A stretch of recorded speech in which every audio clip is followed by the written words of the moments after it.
তেজগাঁওয়ের বাসিন্দা কাজী জহির রাজধানীর কারওয়ান বাজারে এসেছেন জীবাণুনাশক লিকুইড ও ব্লিচিং পাউডার কিনতে। পশু কোরবানির স্থান পরিষ্কার পরিচ্ছন্ন ও দুর্গন্ধমুক্ত করতে তার মতো অনেকেই দোকানে ভিড় করছেন এই পণ্যগুলো কিনতে। বর্জ্যগুলো যখন আমার পড়ে থাকবো এগুলা দিয়ে ভালো করে ওয়াশ করতে হবে যাতে গন্ধ না ছড়ায়, মূলত এই জন্য কিনা। ঈদের আগে জীবাণুনাশকের চাহিদা বাড়লেও দাম তেমন একটা বাড়েনি। এছাড়া সরবরাহ রয়েছে পর্যাপ্ত, তবে কোম্পানি ভেদে দামে রয়েছে পার্থক্য। শুধু এসব পণ্যই নয়, বেলচা, ব্রাশ, ঝাড়ুও বিক্রি হচ্ছে দেদারসে। এই সরঞ্জামগুলো পরিচ্ছন্নতার কাজে অপরিহার্য। ক্রেতারা বলছেন, কোরবানির বর্জ্য ঠিকমতো পরিষ্কার না করলে জীবাণু ও দুর্গন্ধ ছড়ানোর পাশাপাশি বাড়তে পারে রোগবালাইয়ের সংক্রমণ। সে কারণেই এসব পণ্য কেনা।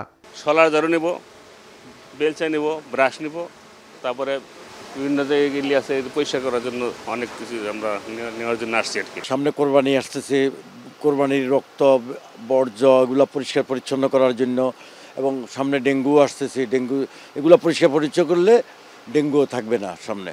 কোরবানির সময় বেলচা, ব্রাশ, ঝাড়ু, পলিথিন ও চাটাইয়ের দাম বছরের অন্যান্য সময়ের তুলনায় কিছুটা বাড়তি থাকে, তবে আকার ভেদে দামে কিছুটা তারতম্য হয়ে থাকে। ঈদকে ঘিরে সারা দেশে বেড়ে যায় অর্থনৈতিক কর্মকাণ্ড। গ্রাম থেকে শহরে বাড়ে অর্থের প্রবাহ।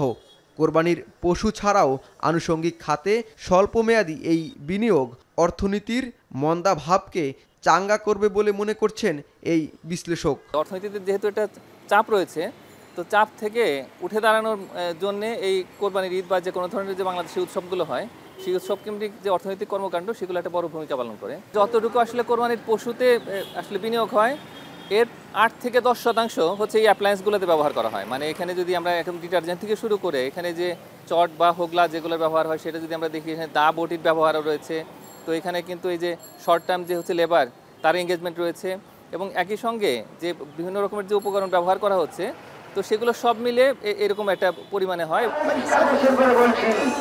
প্রাণী সম্পদ অধিদপ্তরের তথ্য মতে এবারের কোরবানিতে কম বেশি 70,000 কোটি টাকা মূল্যের পশু বিক্রি হতে পারে। ব্যবসায়ী সংগঠনগুলো বলছে, কোরবানি উপলক্ষে পশু বিক্রি ছাড়াও আনুষঙ্গিক অন্যান্য খাতে লেনদেন হতে পারে আনুমানিক 7,000 কোটি টাকা। জাওয়াদ মাহমুদ, এখন, ঢাকা।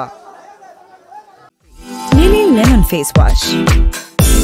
Lily, always beautiful.